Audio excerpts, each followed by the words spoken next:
Hello, everyone, and welcome to Angel Meadows Radio. I am Mama D, your host.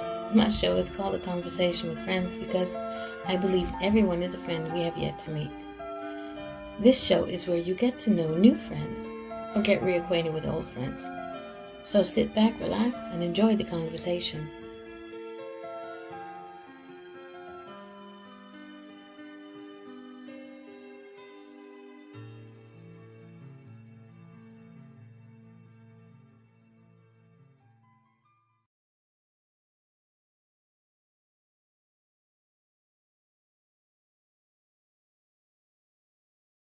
Do you believe in ghosts? I do. I do. I do.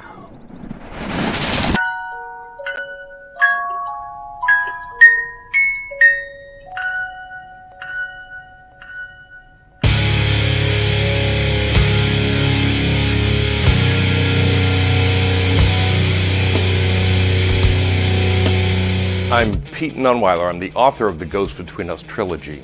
Toby Miller loses his wife in a car accident. In her last words, she makes him promise to carry out their dreams of getting a forever house in the mountains of Tennessee. He discovers that this perfect house is haunted and learns of a dark secret in the house from his new friend, Alex. As a paranormal enthusiast, he connects with the entity by asking some questions, but what he really wants to know is what really happened that night.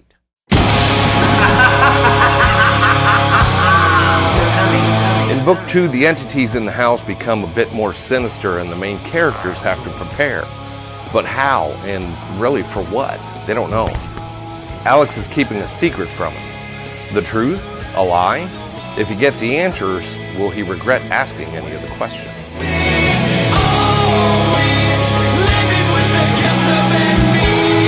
In book 3, our heroes are trapped in a place they thought would help them.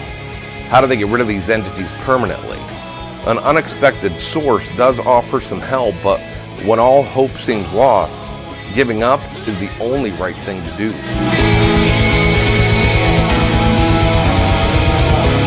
From goosebumps to tears and back again, the finale of book 3 will have you wanting to read the entire series all over again. Okay, I know there's one person in the chat room, my co-host on Thursday nights, Gina B. She's like, oh, I want those books. Because she is a paranormal investigator. Hey, everybody, welcome to another Sunday Conversation with Friends. My friend today is Pete Nunweiler. If you don't know who that is, you missed the opening videos. Jeez, and that's not good. So, for those people, who don't know anything about you, and because it's more than just the author of that trilogy, tell a little bit about you. Right. I am, from my author standpoint, I got started a while ago. I started this endeavor probably a year and a half, going on 2 years. Worked for corporate America, worked for the same company for over 20 years. Have a background as a trainer, corporate trainer, branch trainer, and then I got into supervision and management and climbed the ladder as high as I chose that I wanted to until I felt like jumping off the ladder, and that's exactly what I did. So I had written a nonfiction book about getting through challenges and change called "How Much Water Do We Have?" I talk about 5 waters of success. The 5 waters being information, a plan, motivation, support, and leadership. Every initiative, every change that you go through in life needs those 5 things. If any one of those is missing, then that endeavor is going to be painful, if not completely fail. A couple months later, after that one was released, my mom unfortunately contracted the flesh-eating bacteria, and I was her caregiver, and it was very, very difficult time for me, my family, and obviously my mom. And thank God she doesn't remember much of that. But throughout that time, I kept a journal so that I could keep in touch with my siblings, and it kind of let me take all of the emotion out of it, put it all on paper, so that I could be there to love my mom and not worry about the statistics of what does this mean? What does this mean? What is the doctor saying? So all of those different things, I had to get out of my head and on paper so that I could just be there to care for my mom, and that's it. Right. So that journal became a novel called 170 Days, which is the last 170 days of that my mom spent with us. After that, my wife had told me, you really are a great writer. You should try your hand at fiction. And And I'm like, wives are always right, right? they are always right, and she was, but I'm like, I thank you. I'm humbled, but what do you write that hasn't already been written? The world is sick of werewolves and vampires. At least I am. But what are you gonna write that's a good fiction story? She traveled a lot during that time and for work, and I was there. I was sitting back and taking care of the dogs, taking care of the big blue gold macaw bird. And Oh I yeah, thought, just a fair warning: if anybody hears this loud noise, hey Jordy, he's got a gorgeous macaw. Just the description of it makes me want her to come on the show. But oh, she's great. She's great. She's behind the curtain. Behind the curtain is not the Wizard of Oz, but a gorgeous macaw. Right, right.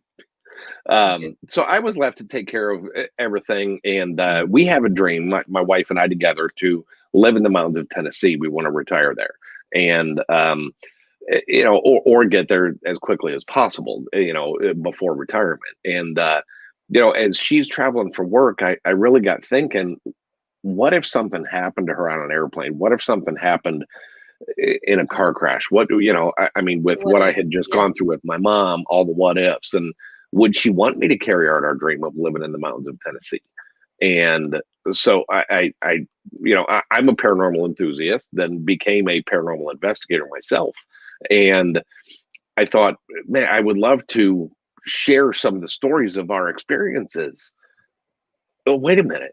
I just married two awesome ideas.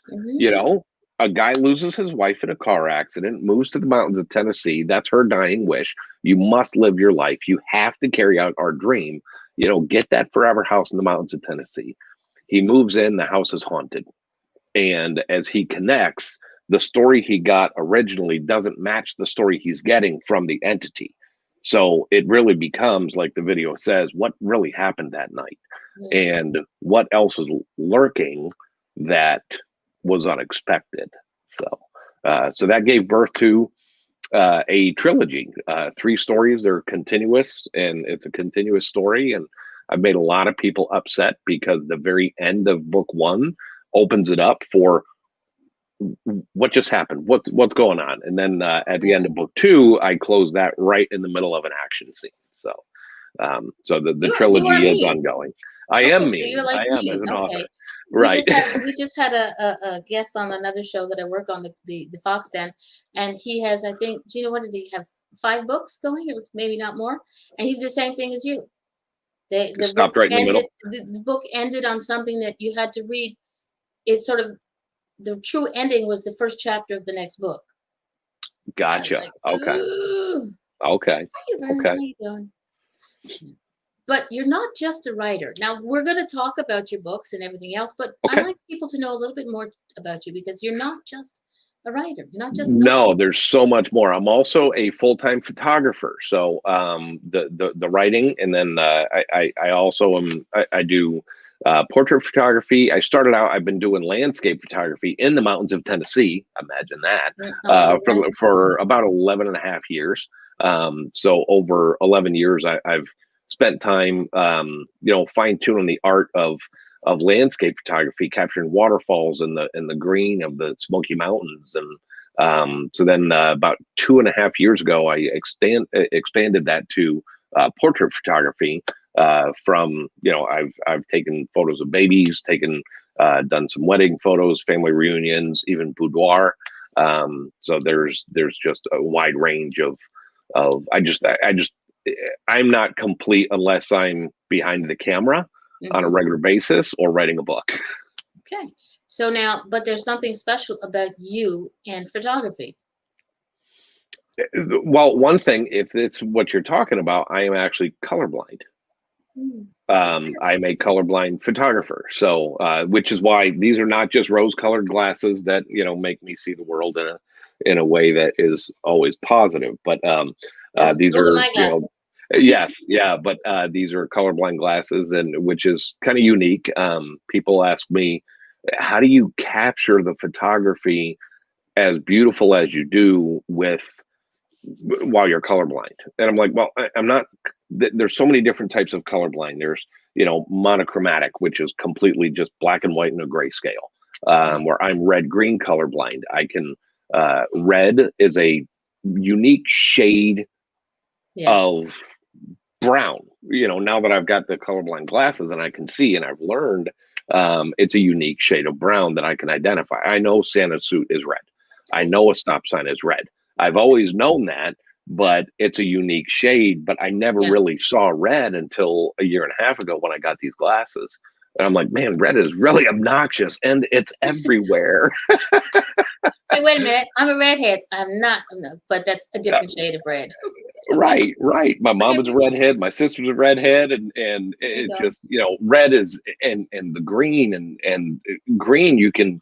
There's so many shades of green, and you guys know this. You guys know, but it was almost like I had child eyes all over again. I have seen looking at videos things where people have been given the glasses and they see for the first time the colors, and it doesn't matter whether they're, like you said, monochromatic, but they only see in grayscale, or certain colors that are not.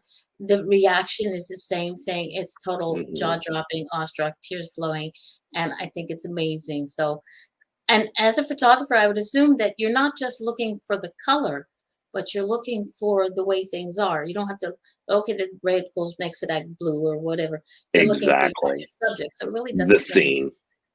Okay. No. How do I see it? It is really what it is what is it that I'm looking at? How do I see it? And then how do I portray that to somebody else? So, which is really the challenge. But if I have to alter color, if I have my white balance off, I'm lost. To me, it's a lost photograph. So I can't fix that. So, we have a comment in the chat room, and it's from a gentleman who I know has been thinking about writing a book about his experience with the Cherokee teachings handed down from his family with a touch of paranormal. Oh, that sounds awesome. Don't think, do. I'm gonna talk to Vicky. She'll get you. But okay, so let's get back to the book. Okay. To the books are kind of, like you said, it's part of your life. Absolutely, Now, yes. in your life, you are, like you said, you're a paranormal investigator. First, you were an enthusiast, then you were an investigator. I think I stick with the enthusiast part because I haven't been investigating, even though some people want me to. I got to get my passport first before I go over to the U.S. and do that. But you and your wife do this as a team. Yes, we do. Yes, we do. We investigate together. We join other people. We haven't just ourselves just gone to a place, which we're willing to do, but we just haven't had the opportunity to just investigate ourselves. Other than we did have, we've been out to, I'm in Indiana, right in Indianapolis. But we've done some investigations with some groups before. But the most active place that we found was Gettysburg, Pennsylvania. That place is so incredibly active all the time. We actually stayed at a place called the Cashtown Inn, which was, while we were there, was ranked as the #2 most haunted bed and breakfast in the country. And I mean, from 3 o'clock in the afternoon, I'm walking up the steps to get something, and footsteps are, come right up behind me, like loud, not just, I think I just heard footsteps. It's very crystal clear. Somebody's coming up, and I turned around and there's nobody there. And I'm like, come on, really? And that's exactly what I said. It was a wild, it was just a wild experience to have that happen right in the middle of the day. We've had, I've actually captured full apparition, 2 of them across the street from the Cashtown Inn on a photograph, and which I should have sent to you. But I didn't think about it until just now. Well, you can actually, when the show is over, send them to me, and I'll figure out a way to put them into the chat. If not, we'll just tag them in Facebook. Okay. All right. Gina says yes, cash down, very haunted, and she wants yes, send after. Okay. That's because Gina wants to see them too. Right. She said, Right. what parts of Indiana? Uh, what parts of India? I'm in What part of Indianapolis. Yeah, Indiana? I'm right in Indianapolis. We've done most of our investigation has been in Ohio, Northern Ohio. I've got people that Some you can connect with in Ohio. Yeah, Yeah. there's some creepy places in Ohio. I'm getting ready to go. When is it? May 21st, 22nd, 22nd, 23rd, whatever that weekend is. And we're investigating uh, the Ohio State Reformatory for the first time. So, I mean, Do you that's one of ever those do? places you have to sign a waiver to get in. Oh, So, oh okay. yeah, yeah, it's big time.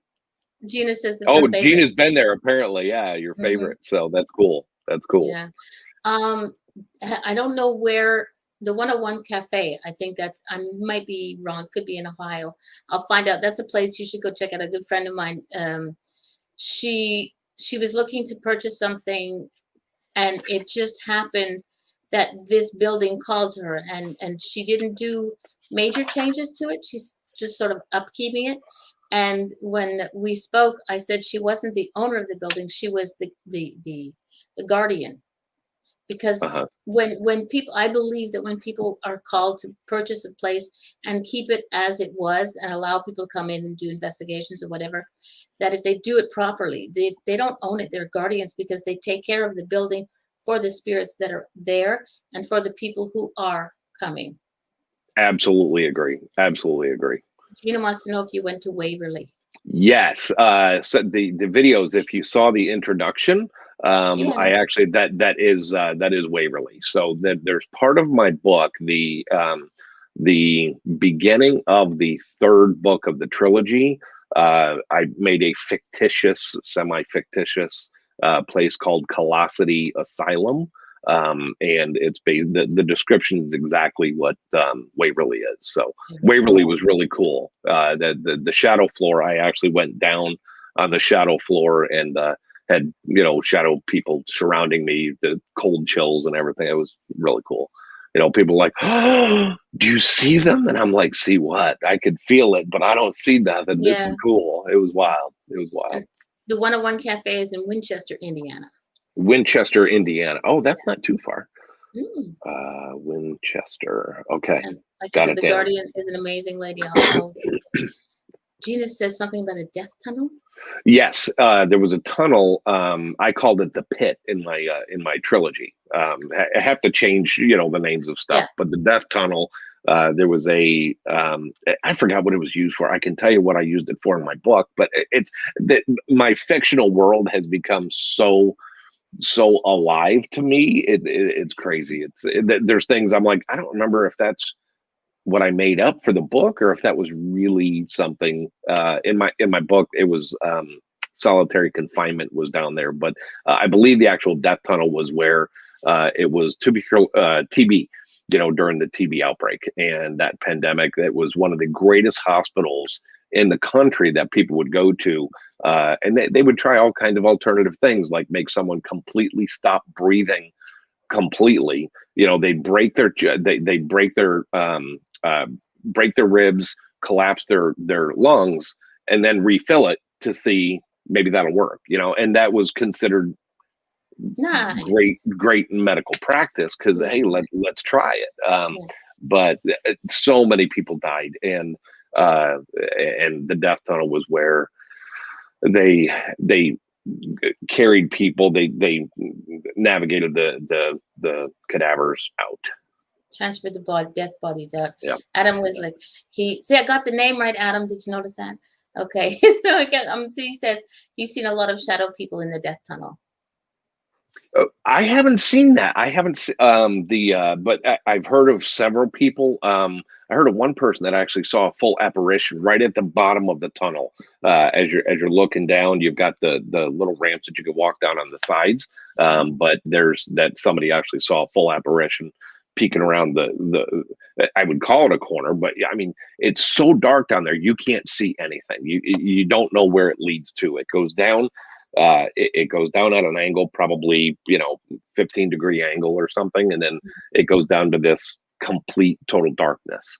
And if you can go into it, we couldn't at that time. There was a lot of rain, but I think part of the tour is you can actually go continue down in, but we couldn't when we went.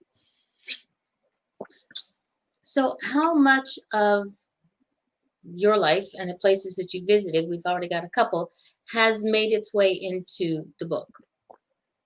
The book trilogy, Gettysburg has definitely made it into the trilogy. There's a lot of the stories that we've experienced have made it in there. There was one of the most exciting times for us. We went on it was actually one of our very first investigations that my wife and I went on, and we went with a Gettysburg paranormal group. What was the name of them? Do you remember? I think just Gettysburg Paranormal Association, something like that. I'm not. I don't remember 100% sure, but there was a house that we had investigated, and my wife and I did. It was our first time using equipment, and we weren't really getting anything. And after a while, it gets boring. This is not ghost hunting and paranormal investigation is not like you see on the shows. Something doesn't happen every 5 minutes or every 2 minutes where you stop. Hey, let's look at the footage. You're spending hours of nothing happening, hoping for something, and when it does, it's like, wow, that was cool, or in some cases scary or unwanted, but in this particular case, we had the guide came over to us. We were sitting in the kitchen and they said, are you getting anything? We had a spirit box set out that we were listening through, and we said, no, we're not getting anything. It's like boring. We're getting nothing. And he said, they don't trust you. I said, what? He said, they don't trust you. He said, what are you doing? I said, well, we're asking questions. I said, don't ask questions, just have a conversation. They don't trust you yet. And I said, okay. So we started having a discussion about what we did that day, just me and my wife having a general conversation. And we heard a little boy's voice. I couldn't tell you what it was because we were in the middle of talking.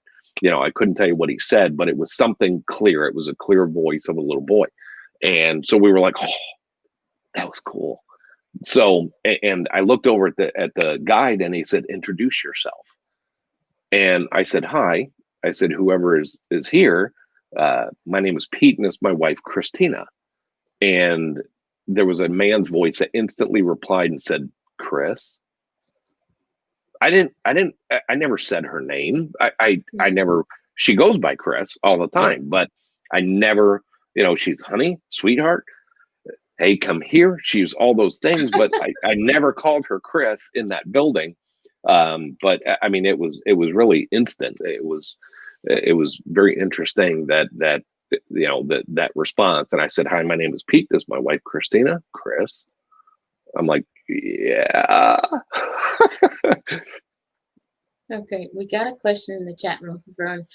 Do you ever feel different energy levels of positive and negative energy when researching info for your books? Has anything ever spooked you at the same time? It has. That same building that I was just talking about in Gettysburg, going with the Gettysburg Paranormal, there was one specific room, and they're so sure about the investigation. They told us that you gather the information and you come back and tell us what happened in the house. They don't even tell us the history of the house. That's how active the place is and how certain they are. And we were going along. We walked upstairs, and nothing seemed creepy. We got chills a little bit. You get the feeling that there's an energy in the room, but nothing was really negative. And until we walked upstairs, I'm like, oh, there's a little bathroom in here. As soon as I walked in, I just felt like heavy. It just, not nauseating. Some people got a nauseous feeling in there, but I said, I don't like this room. And Chris was like, yeah, get out of the way then, let me go in. And she felt the exact same thing. She went in and she goes, oh, I know what you're talking about. It's a strange feeling. It's scary. We didn't see anything. But I didn't, it was so bad. I did not go back in. I didn't go back into that room. Now there are some other places that I've been that we have felt negative energy, and I don't provoke. I'm not one of those guys that provoke. I don't, come on, bring it on, bring your worst or whatever. Do your worst to me, because I've seen what it can do. I've seen, not completely firsthand, but some of my very close friends that have absolutely no reason to lie have been very physically ill for days after investigation, and doctors can find absolutely nothing wrong with them at all. So I will never be the kind of guy to provoke, but you can tell that I go into those situations when I feel that heaviness, when I feel that there's something negative entity in that area. I just go in with caution, and I ask, and there have been times that I've gone into a place by myself, into a room, not an entire building. I'm not quite that crazy yet, but I've gone into a room. I like that. Right. Yeah. But I've gone into a room by myself, and if I feel that, I've actually just asked with, I've got my camera, I've got my night vision camera that I have got from Ghost Site, GhostSite, Ghost Site, which is the Nikam night vision cameras, which is what me and a lot of my team uses. We've got, a recorder going, we've got all this stuff going, and when I get that feeling, I just stop, and I greet them, and I say, "Hi, my name is Pete. You sound like it feels like you have a story to tell. Tell me your story. Tell me what's going on. Tell me why you feel this way." And sometimes I get responses. Nothing has been an explanation of going, "Well, let me just tell you, when I was 6, I mean, they don't do that. That's not how it happens. But yes, I've had a lot of negative experience, and I try to dodge it. But I'm slowly stepping into some of those things. Well, I will make sure that I connect you with a couple of a really good team that I know that the main characters, and I'm calling characters, are out of Indiana, and Okay. Ohio, not Indiana, Ohio, and they have paranormal mysteries. That's all I gotta say. If Tina's still in here, I have a friend. Part of the team is a Canadian. She lives in Canada, and unfortunately, with COVID, they haven't been able to do any investigations. First up, because you can't cross the borders as well, but because everything else is closed. So, but Paranormal Mysteries is a team of people from other teams.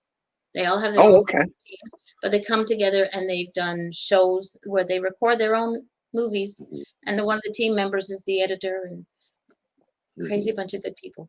That's awesome. Yeah, I've done a couple. I've got I have on my YouTube channel I've got a couple of the investigations, some of the proof, and some of the evidence that we've captured in our investigations.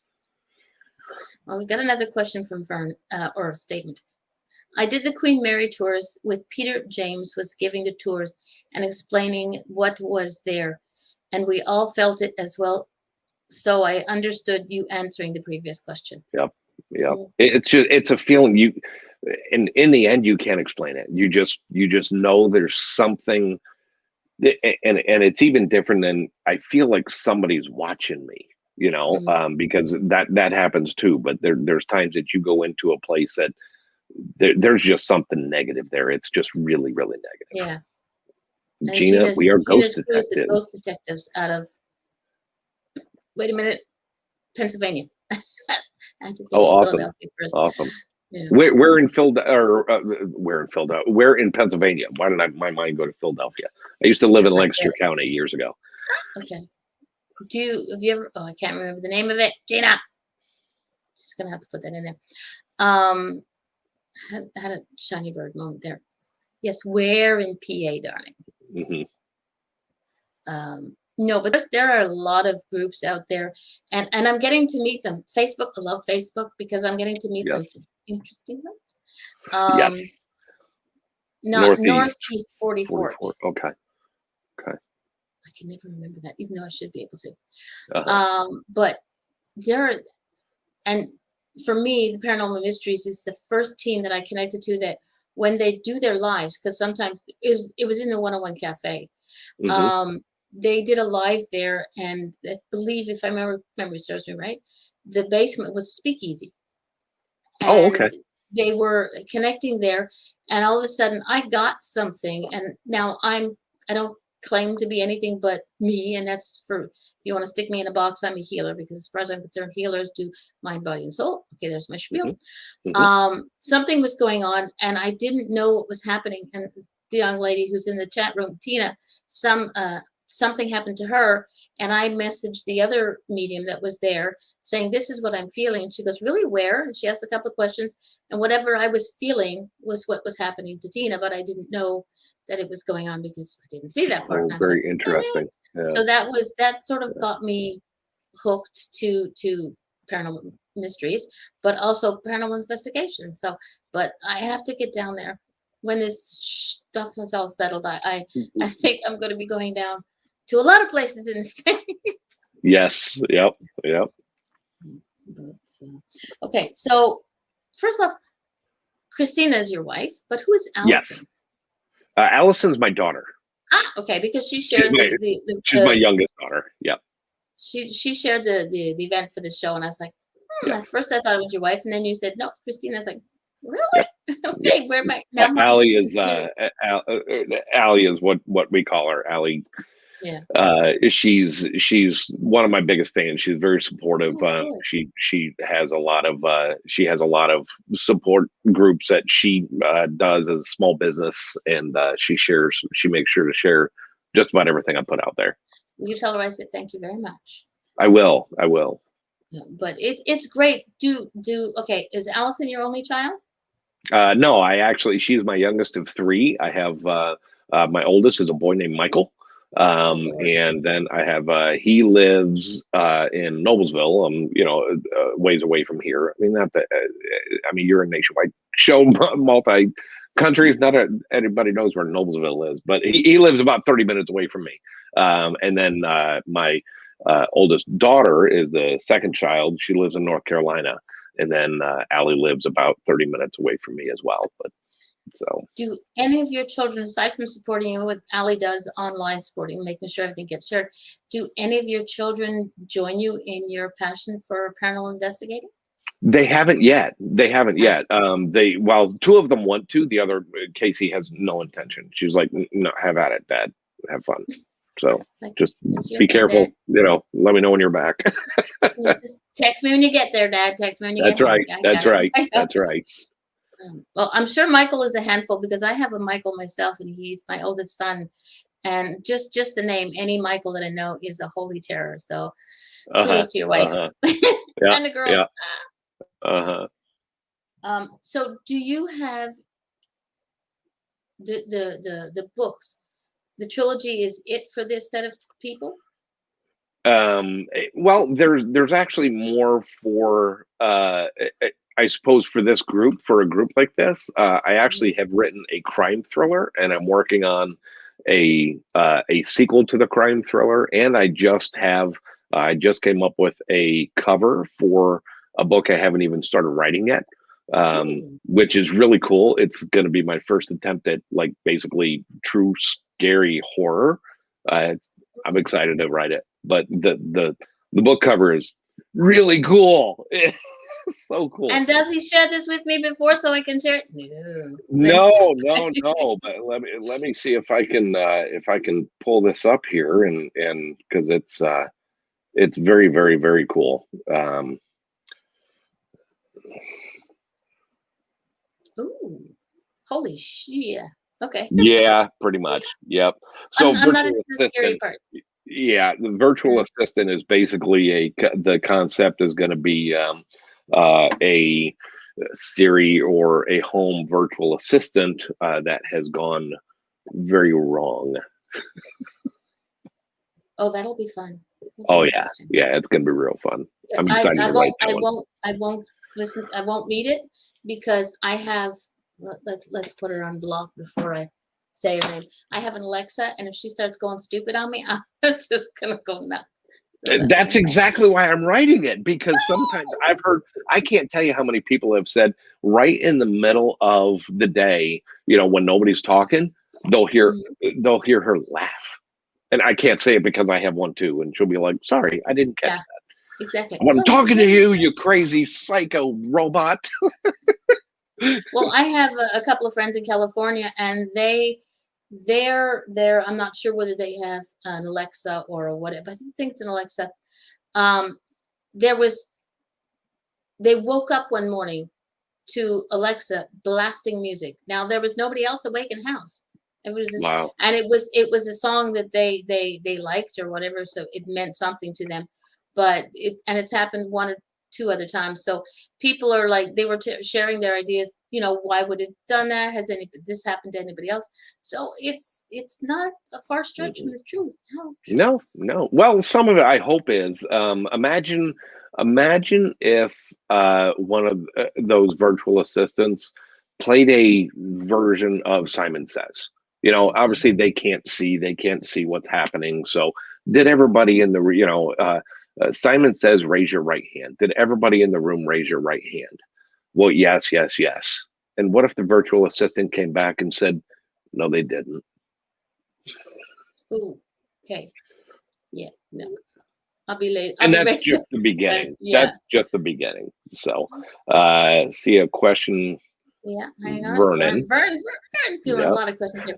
When you were doing the research on the Civil War sites, ever visit Oakland Cemetery in Georgia?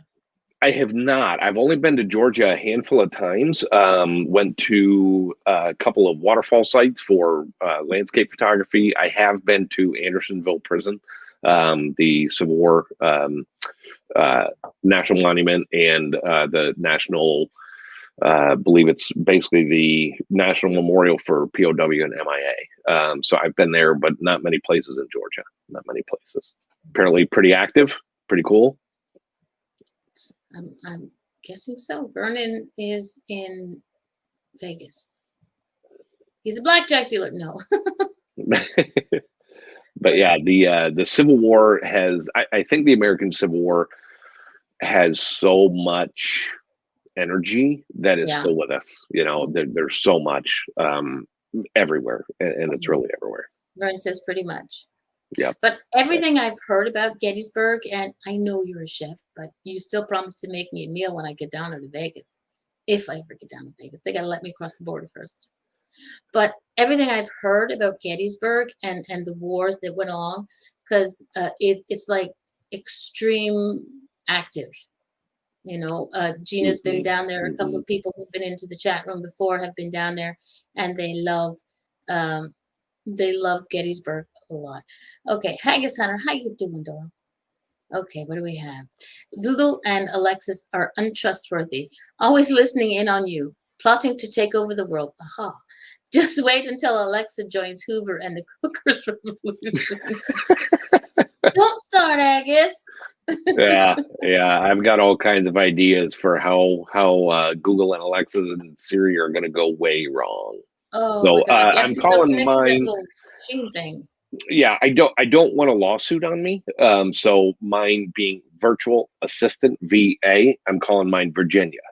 So very good. Yeah, VA Virginia. And my tagline is Virginia, turn off the lights.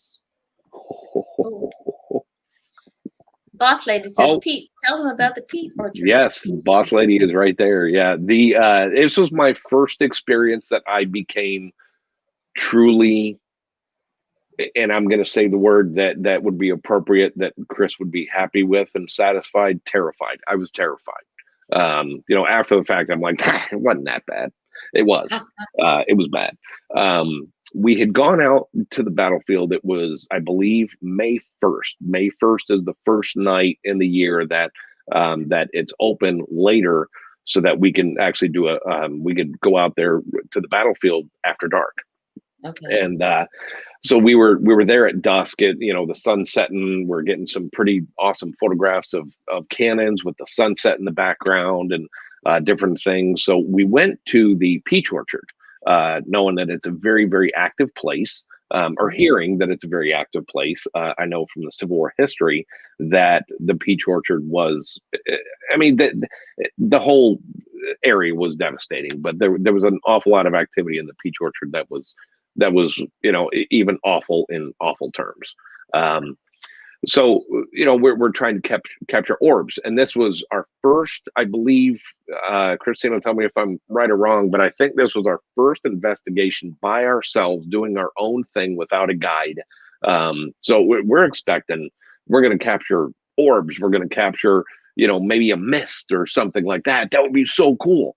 And I started getting cold. There's a rain, a very misty kind of rain coming down, which made it super eerie and cool.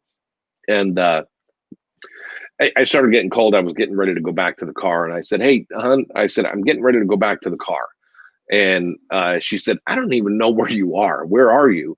So I took my camera. I said, "I'm right here." So I'm facing her. There was a ridge line behind her, and I said, "I'm right over here." And I just flashed the camera once. And as I did that, right behind her, of course, it was after the picture snapped, I saw in my vision, it wasn't like out of the corner of my eye, I saw in my vision a man appear, run across the field, and disappear, all directly behind her. And without going into a dramatic reenactment of it, I freaked out. It was bad. It was pretty bad. And I said a lot of bad words, and I'm like, I mean, you just don't expect that. I'm expecting to get orbs on a camera. I wasn't expecting to see a dude carrying a musket at his side and run top speed.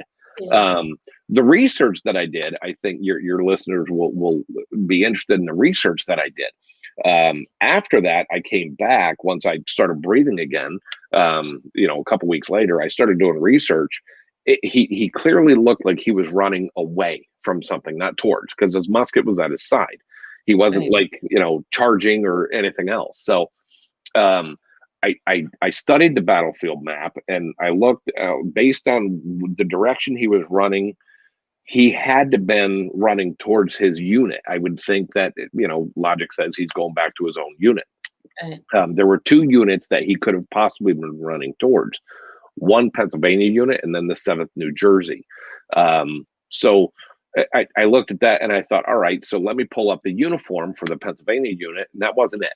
It was not the same as this guy was wearing. That's how clearly I saw this guy.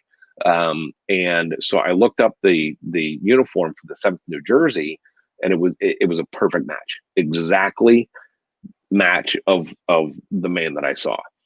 So I started looking. I'm like, maybe if we went out there, maybe if we went back there, we could talk to him. Is this a residual energy that's been going on for 150 years? Is it this man's version of hell? If you believe in those things, what is it? Why is this guy doing this? And can he be put at peace? So I thought, let me take a look at how many people died in the peach orchard from the 7th New Jersey unit. Obviously, there's going to be thousands and thousands. And so I pulled it up. There were 9. It's we have not been back, but I think it's possible. If this is a spirit not at rest, I believe it's very possible to connect and identify who it is and get him at peace. Oh, that'd be cool. Well, I think that what you just explained and Vern's question in the chat will kind of work together. Have you ever had visions from any of your researches that filled in blanks when you did the research? So you didn't do the research before, but you did it after, and it just sort of. That one I did. There was one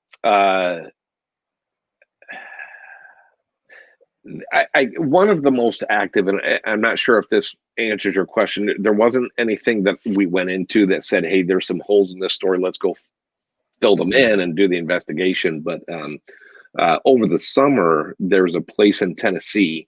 It's a shrine, a Japanese themed shrine, and Shinto shrine, and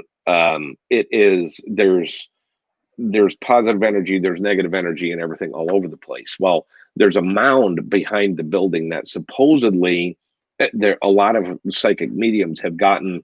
There's a woman buried in a mound back there. Her name is Sarah. So a lot of people had talked about that. So we had gone with a team of several others, including the Ghost Sisters from Ohio, a couple other teams that had gone, and we started talking and connecting. We had some equipment out there by the mound. We had equipment in this bamboo forest. We had equipment everywhere. And this somebody said, I'm feeling. We had a medium on the phone named Seeker James from Ireland, and he said, I'm getting the feeling that there's a woman there named Sarah. Now, nobody told him there was a woman there named Sarah. Nobody told him the history. So that happened, and then so I started talking at some point, and the medium said she's responded to Pete now. I said, what? Said he's responded to Pete now. Pete, keep talking, man. Keep talking. So I'm like, all right, I can't do it without doing the accent. He's an amazing man. So so I keep going, and I said, Sarah, I can't. I'm not going to pretend I know what you went through. I don't know, but it was awful, and whatever they did to you was unthinkable. But I think you need to be at peace. And after a little bit of discussion, it was actually on my YouTube channel. If everybody checks out my YouTube channel, it's called Conversations with Sarah, and it's actually on video. We caught the whole thing on video, and at some point, Seeker James says, "She's gone now, Pete. You crossed her over." So I'm like, and you can tell, like, partway through, I'm like, I don't know what I'm doing, you know. I'm like, keep talking. You can cross her over. I'm like, what am I supposed to do? Just be you. That's the whole point of it. That's really what it is. That's really entirely what it's all about. Vern says, very cool. Thank you for your answers, Pete. You're welcome, Vernon. Okay. Gina says, let's write this one. She's got an EVP when she was at Gettysburg they asked whose side are you on, and it was on the medic's battlefield, and she had a broken foot at the time. No kidding. Wow, that's cool. That just gave me chills. That's really neat. If memory serves me right, she was the only one there. She was like broken foot. She needed to take a break, and everybody else was off doing their thing, and she just kind of got that one. That to me is proof of an intelligent entity, a very intelligent entity that's communicating, not a residual energy or anything else. I think we need to, as paranormal investigators, we need to dig more into some of that stuff. Oh yeah. Well, Gina's a digger.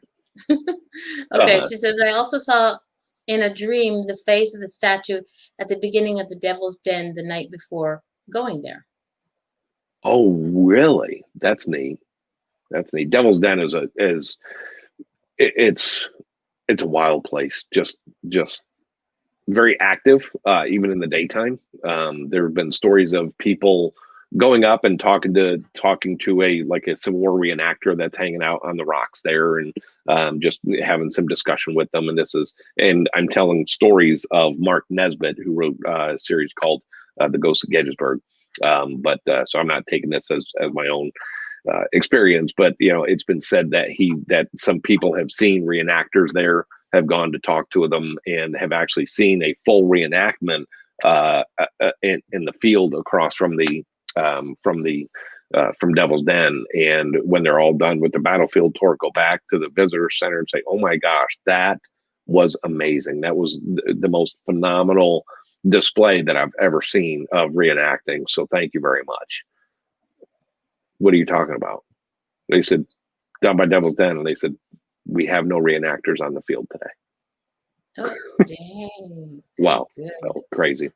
The triangular field, Chris is telling me to tell about the triangular field real fast. I'll keep this fast because I know we're running like short. I said, if we run over time, it's okay on the ball. I'm good. Okay.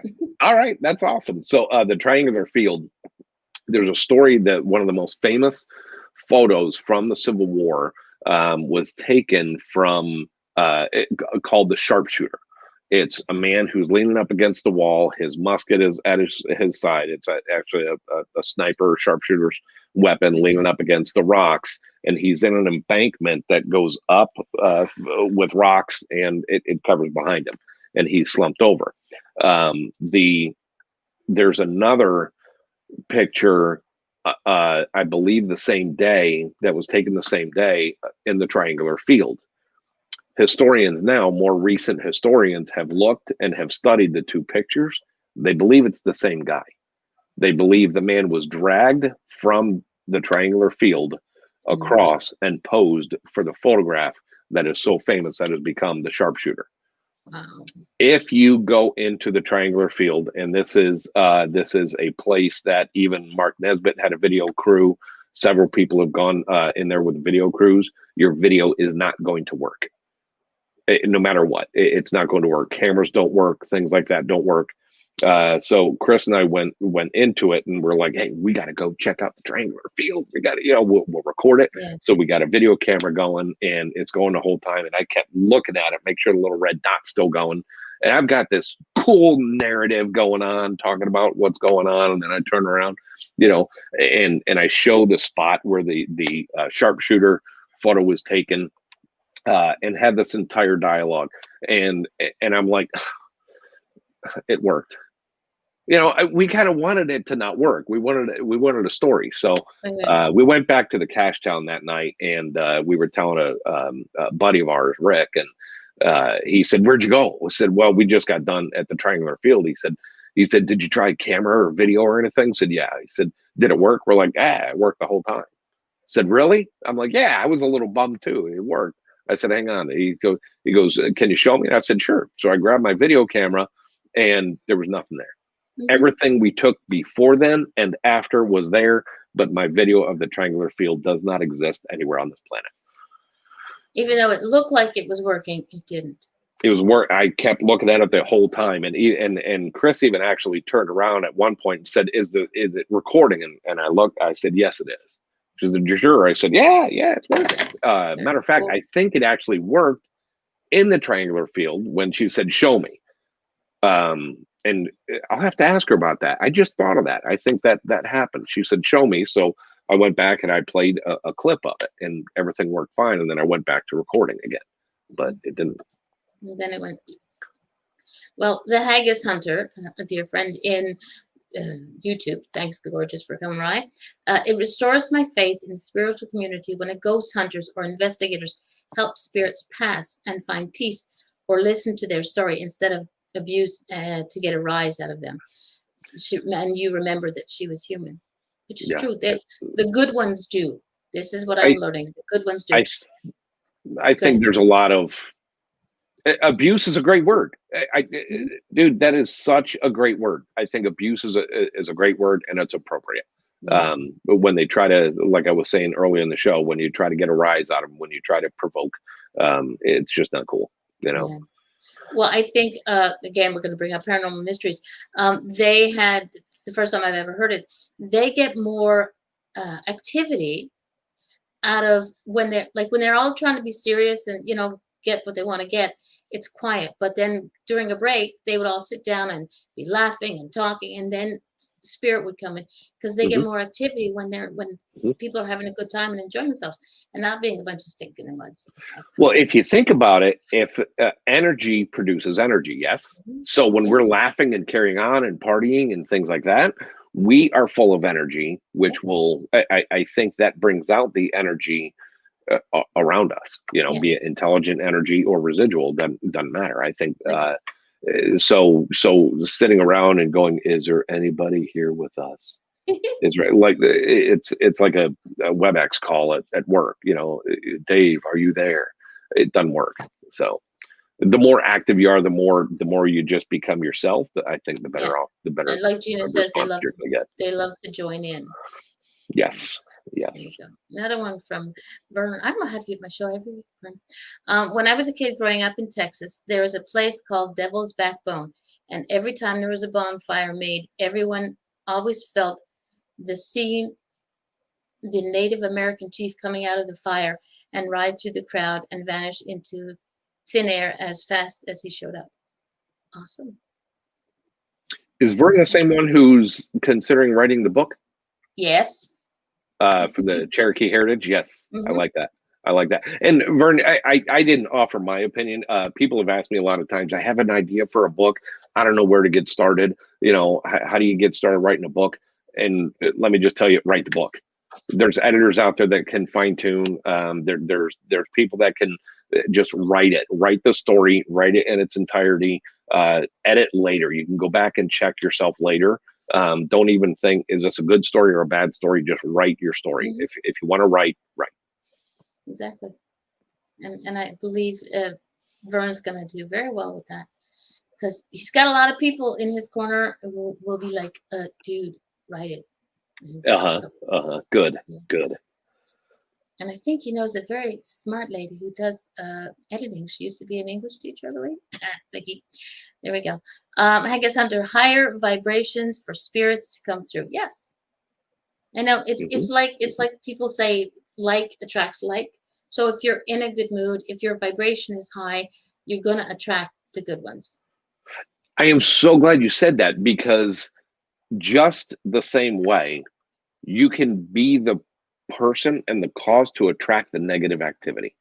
If you go into it negative, we had an investigation at Augley's Village in Defiance, Ohio, just outside of Defiance, Ohio, in October.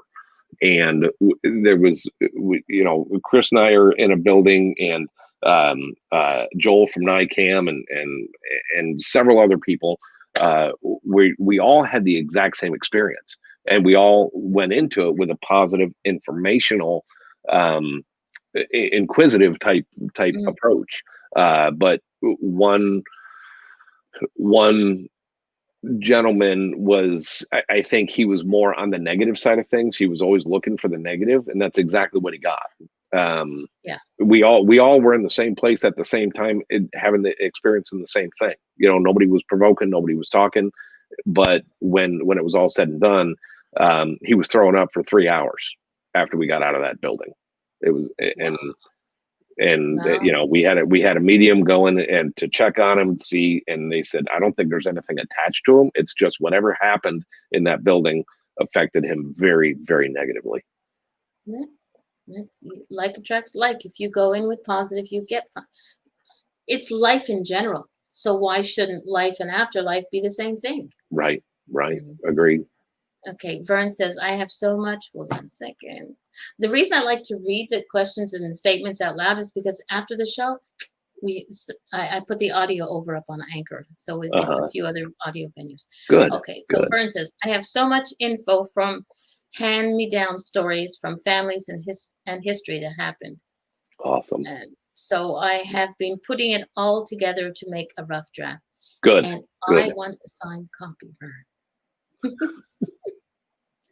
Yeah. And that's the thing. Everybody needs to write. And Gina's one of them too. I could write novels with evidence and experience she's had in the paranormal. And it's true for everybody. If would sit there and write, they need to, instead of just thinking it, write it. If you've got something that's important, write it down. And Vernon says, Pete, thank you for your direction. It's much appreciated. You're very welcome. You can contact me if you need any help with the actual publishing side of things or anything else. Just you can contact me directly through my website. There you go. Which I welcome it. Cool. Now I didn't get, because we're almost out of time, but your books are available on Amazon.com in all forms: Kindle, hard copy, and paperback. Yes. I am going to and Audible. And Audible. You can even, but if you go to, thank you, Vern, said you bookmarked my site. If you go to PeteNunweiler.com, that is the only way, unless we meet in person, for you to get an autographed copy. So you can order directly from PeteNunweiler.com. Check out, there's an option there to, that will, you can check out, you can add author signed copy. You can even add a name for me to personalize, and obviously it's more expensive because of shipping and stuff like that. But sure, yeah, that's fine. You can, and I've had people do it as gifts for people. Said, hey, can you? And the field that I have out there is a name to use for Pete's greeting, and underneath it there's a kind of a description that says, hey, can you write this and this and this, and just. Say it's thanks, Mama D. You were the best interview I've had. Right. It's all about me. There you go. Yep. Adam in the chat room. Hold on a second. Our team just did a private investigation last night. We had a blast with what we have captured. Excellent. Excellent. I Adam love is. capturing stuff. I've had some times that we haven't captured anything at all. And it's like, well, that was fun seeing everybody again. But that's the thing. What people don't understand is when they come up with the shows, like I'm not going to name shows because I don't do that. But there's one guy who thinks he's a superstar, and I said he hasn't been on my show yet, so he's not a superstar just yet. Right.